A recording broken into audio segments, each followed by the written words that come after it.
Quick little moment here for our man Daniel Levy, who managed in what's the word, post-mortem or posthumously, after his death and exit from the football club, he still managed to claw back a cheeky 11 million quid from the exit, the early exit of that Grenadier 4x4 sponsorship. A ridiculous amount of money that sponsorship was worth just to have an official 4x4 car for a football club. I can't understand the value, but they did get their stitching on the old subs bench. Lubo, I'll let you go first on this one.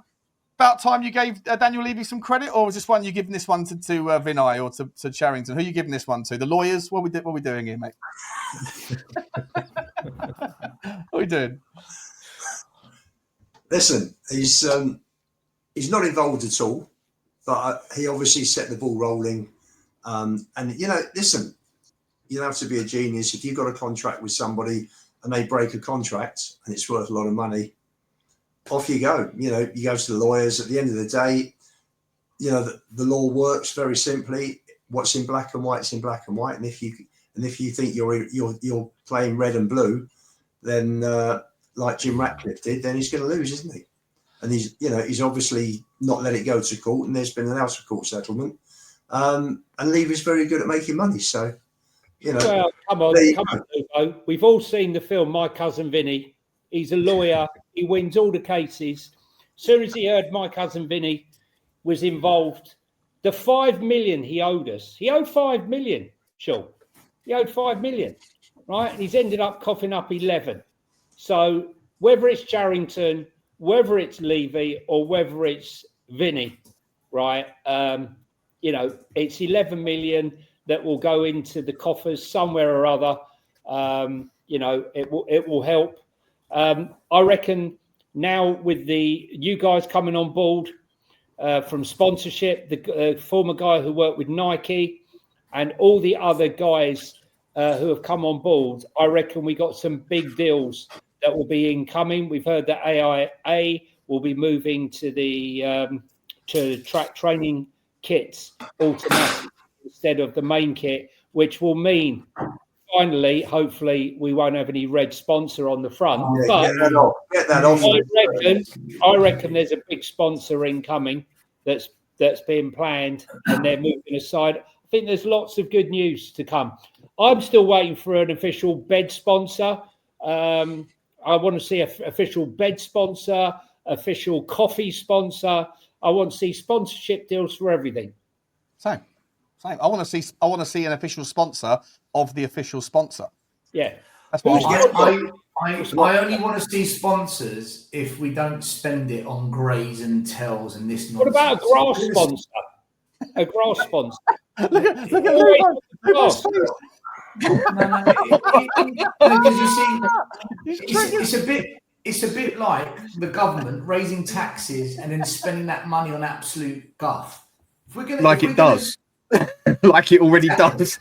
You are going to apologise big time to me on here. When Gray's bloody storming it, mate, you will apologise big time. Yeah, and Ian, by the time that happens, mate, I'll be pushing you onto the bloody pitch, for God's sake. Lubo, do you know what I don't understand, right? It's not that you defend him. It's these big, bold, massive headline claims that you attach to him. They're just outrageous. He is going to be a superb footballer for Spurs. He's going to be a very good player. He's given the opportunity. As I heard Brian Daigle say on your show today, Dan. Well, if he ain't getting no bloody game time, he ain't going to get no experience, is he? Get him on loan, get him some experience, like we're doing with the other young boy you like, and get him to that stage. Just playing the odd game or here or there. Because when the whole team is there, he's not getting picked in front of Bentancur, Paulinia, Sarr. He can't even get in front of bloody Bergvall. You want him to improve, so go put him somewhere like we've just done with the defender, where he's going to play game in, game out. Different opinions. I think a player learns better through experience than sitting there with a bloody notepad next to a good player. It's the only way they learn, man. It's the only way they learn, by playing the game. I agree. By playing the game, you're not learning.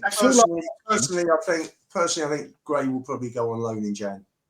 That's what I'm hoping. I think you know what that means, don't you guys? He'll be playing.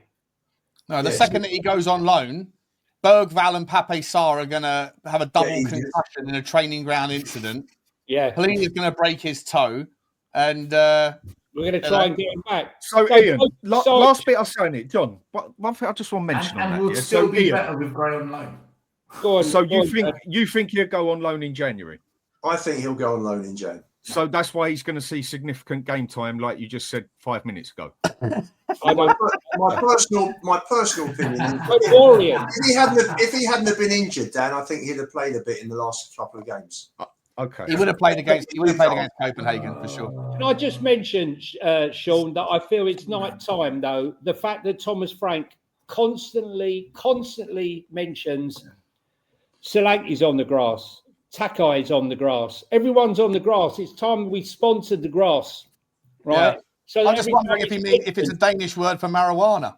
I don't know, mate. Well, we got Solanke on the grass. We got Basuma on balloons. Fuck knows. No wonder we got 10 players out. We need some sponsorship, mate. What about that stadium name? I don't want sponsorship if it means we're going to flood the team with shit. It actually makes us weaker having these players. If we're going to get sponsors and we spend it on Halim's and Kudus's, I'm happy. No. I'm talking about sponsors to bring in proper sponsors and proper money. You know, proper money. But it's got to be spent well, Lubo. Otherwise, we end up. See, what happens is we get more money because we have spent more money over the years, and we flooded the squad with absolute guff. There's so much shit in this. Richarlison. Imagine the sponsors looking at the money. We gave you that money to buy him. Is this what we're doing here? They're degrading the sponsorship deals by having these players associated with the brand. We gave the money to buy Vicario, Mickey van der Ven, Romero, Bentancur, but that's great. That's Pedro Porro. You're never going to get them all right, are you? Destiny Adogi. Can I oh my God, Johnny, will you spend every week telling me that Frank's got the hardest job in the world because his squad's shit? No, I said that most of them are out injured at the moment, but the majority of that squad is still the squad that bloody the Don brought in 2 years ago. It's still the mainstay of the bloody squad because since he's been gone, we haven't really kicked on. We bought in Mateus Tell for 35 million before. Hopefully, these players that we bought in the window. Hopefully, the players we bought in the window, right? The Mawani, the Kudos, and the Xavi will kick on. But we all said when that window closed that we needed a left winger. We could have done probably with a top striker or other players. We'll see. But maybe we could have signed a good left winger if we didn't spend 35 million on Mateus bloody Tell. Yeah, but no one knew that deal was for the 84th time. That deal was done before he kicked the ball for us. And before he kicked the ball for us, everybody in the fan base went mental at the idea of us trying to get him, then losing him to United. Then when he came back, everyone was happy. And then when it turned out that... Sean, I went crazy when we signed him. You might be the only one, mate. Maybe the only one. But I remember everybody, like the vast majority of the fan base were about to lose their shit when it looked like United were going to gazump us. Then they turned around at us. You had Mark Goldbridge, you had Robbie Lyle, we had all the big teams, all the big channels of all the other teams going, how is Mateus Tell going to Tottenham? And then Tottenham fans got all moody when we found out the only way he was going to sign for us on a permanent was if he wanted to make the deal permanent. And if it was like, he's just going to use us as a platform to go off and do bigger things, so it's a nothing burger of a signing. Yeah, that was when the same fan. Principle. That was when it was hold on, they're the same fans though. They're the same fans that gaslighted Richarlison because he scored 2 bangers against Burnley. So I don't really buy into what the fans do online. You can see those fans. The other fans did that. The fans that I like, the fans that I appreciate, the ones that... Oh, right. So cherry picking again. Here we go. Cherry picking. Yeah, we have a higher educated sort of fan on Football Inc., I guess. Yeah. By the way, Sean... The fans, the proper fans are the ones that agree with me. What channel did you say there? Sean... Can I just say one thing? One comment from Glug Pickwell at 9:43. Glug, who gives a flying 4x if AIA is red? I do, and most Tottenham fans do, Mr. Glug, because you do not have red on Tottenham shirt ever. That was one of the biggest faux pas that Levy made. Right.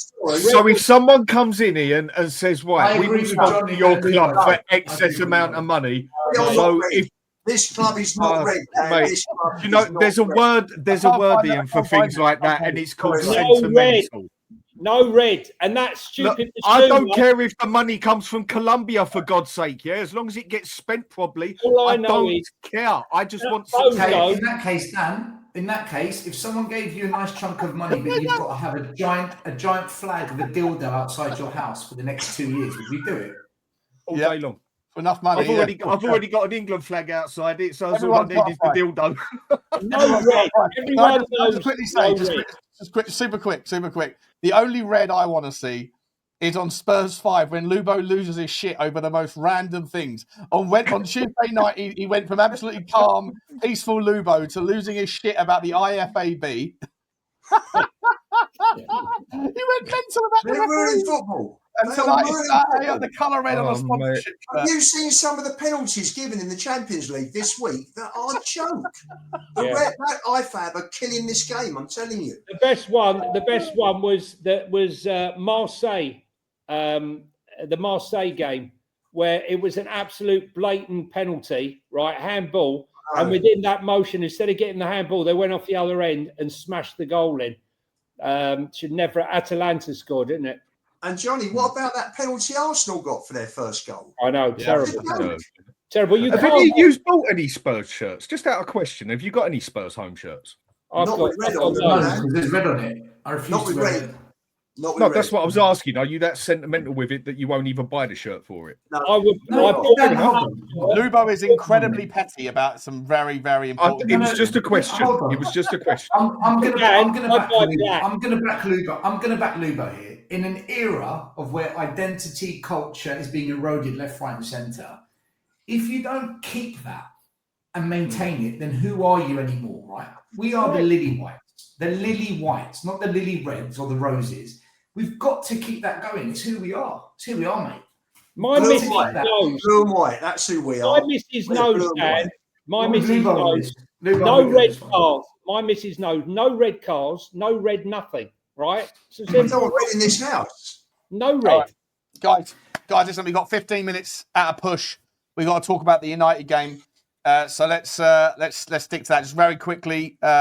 I've done that one already. Thank you very much for that one, Ulrika. Guys,